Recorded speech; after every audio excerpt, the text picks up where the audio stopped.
Part 37 أعوذ بالله من الشيطان الرجيم بسم الله الرحمن الرحیم۔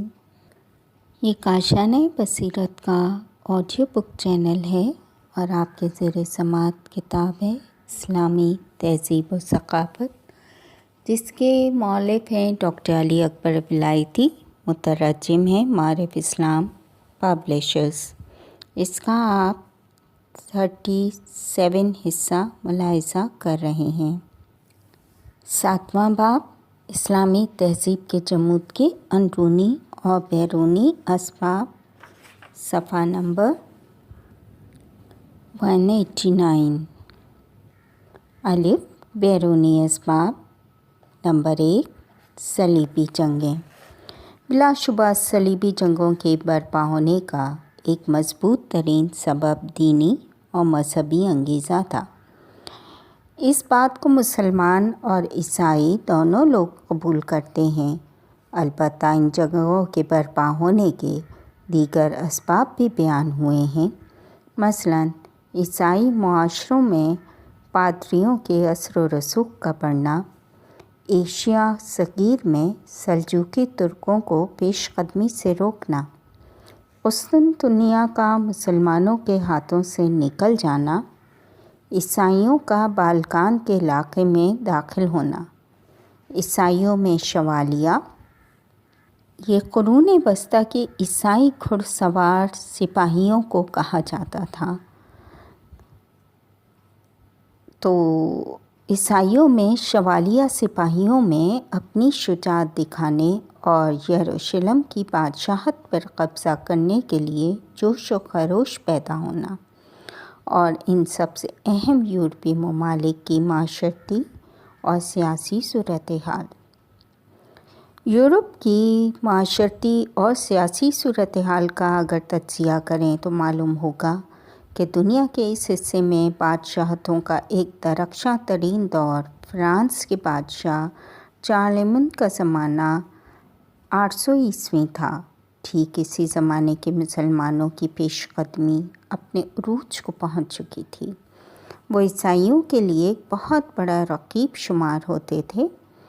کچھ عرصہ گزرنے کے بعد چارلمیگن کے جانشین بادشاہوں کی نالائقی، برے اقتصادی حالات، تہذیب کا فقدان اور انسانی آبادی میں کمی کے باعث یہ بادشاہت علاقے کے جاگیرداروں میں تقسیم ہو گئی۔ ہر کوئی اپنے اپنے علاقے میں تمام تر اختیارات کے ساتھ حکمرانی کرتا تھا۔ اگرچہ نئے بادشاہ سے وفاداری کا حلف اس کی تاج پوشی کی تقریب میں اٹھایا جاتا تھا، لیکن یہ سب کچھ فقط برائے نام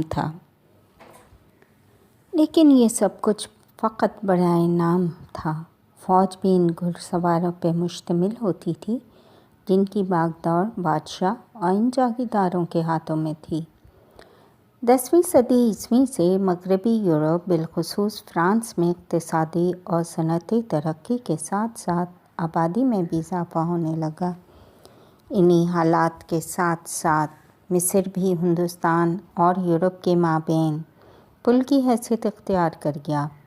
مصری ملاح وینس اور رند اور کسی حد تک پارسی جہاز رانوں کے توسط سے ہندوستان سے مسالہ جات اور دیگر اشیاء لاتے تھے، اور یہ تجارت قرون وسطیٰ میں یورپ کی سب سے بڑی بندرگاہ یعنی شہر وینس کی ترقی میں اہم کردار ادا کرتی تھی۔ منگولوں کی آمد۔ نمبر 2، 7ویں صلیبی جنگ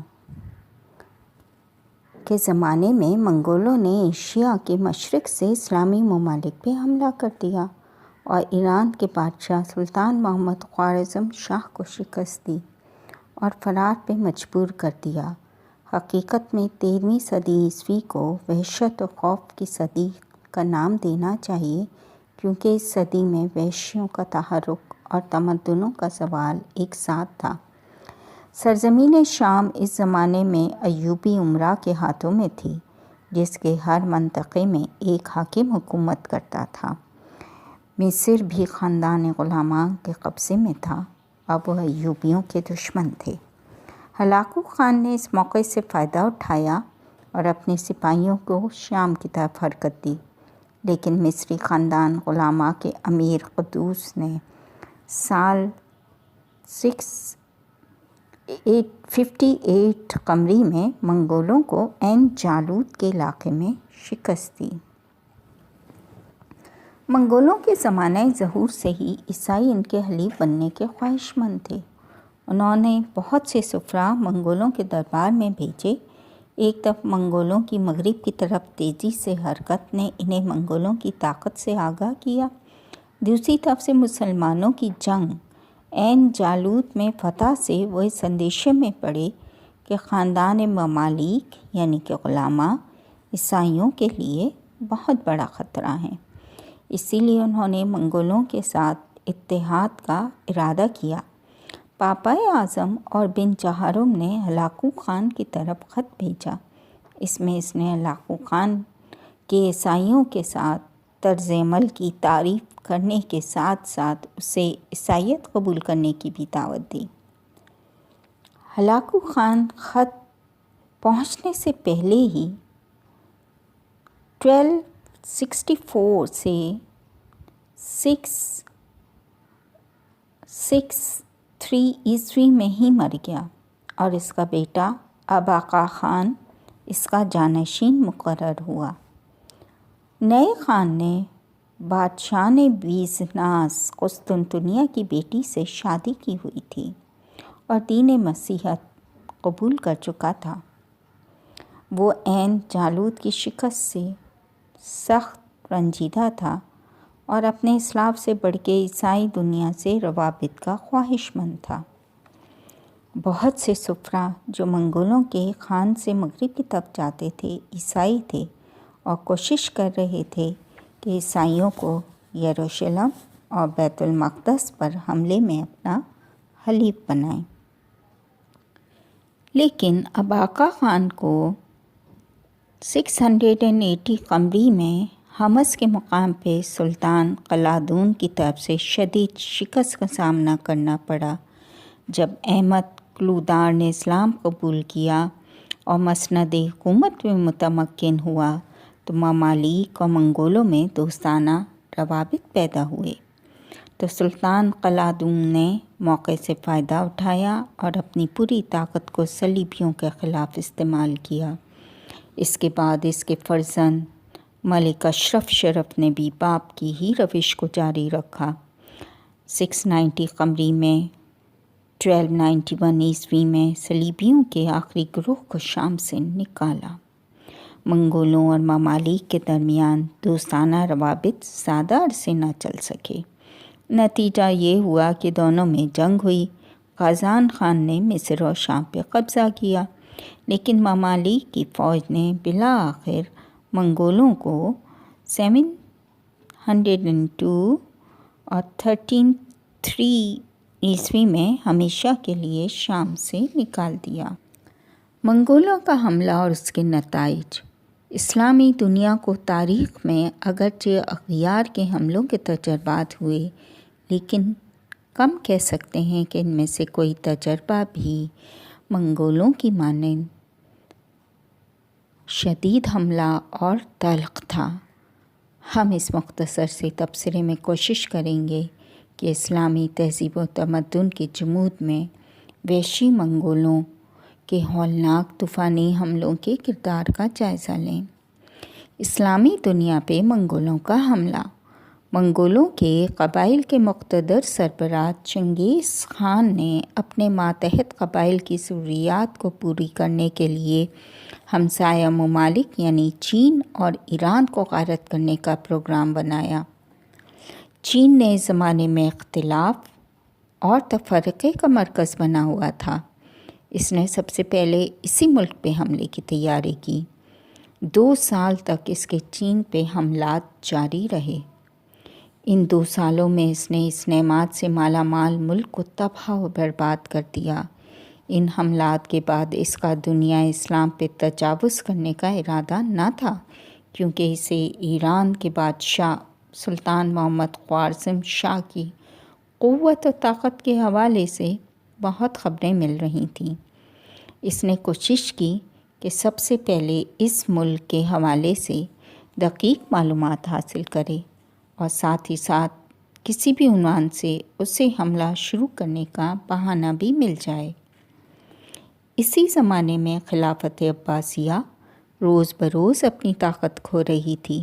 سلطان محمد خوارزم شاہ خراسان میں اپنی بے تربیت کامیابیوں کے بعد اور ہندوستان سے بغداد تک اور آرال کے دریا سے خلیج فارس تک ایک متحدہ حکومت کو تشکیل دیتے ہوئے اس کا ارادہ تھا کہ عباسی خلیفہ کو ہٹا کے اپنا من پسند خلیفہ لائے، اور یہ اقدام سلطان محمد خوارزم شاہ کی بہت بڑی غلطی تھی۔ اس کی بنا پہ عباسی خلیفہ مجبور ہوا کہ محمد خوارزم شاہ کی حکومت تباہ کرنے کے لیے چنگیز خان کی مدد مانگ لے۔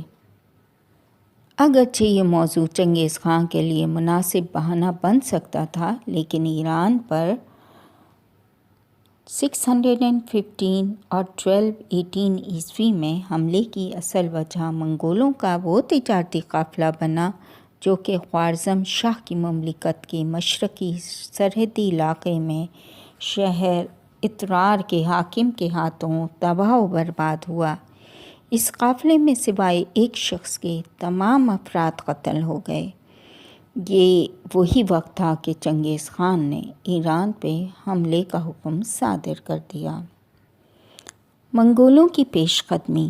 منگولوں کا ایک لشکر چنگیز کے بیٹے تولی کی کمانڈ میں جنوب کی طرف بڑھا، جبکہ دوسرے منگول لشکر چنگیز کے بیٹوں اکتائی اور جنتائی کی کمانڈ میں اترار کی طرف روانہ ہوئے۔ خود چنگیز بھی 616 قمری کو اور 1220 عیسوی میں کاشمر اور بلاسکون شہروں سے ہوتا ہوا جو پہلے سے ہی منگولوں کے قبضے میں آ چکے تھے، بخارا کی طرف بڑھا۔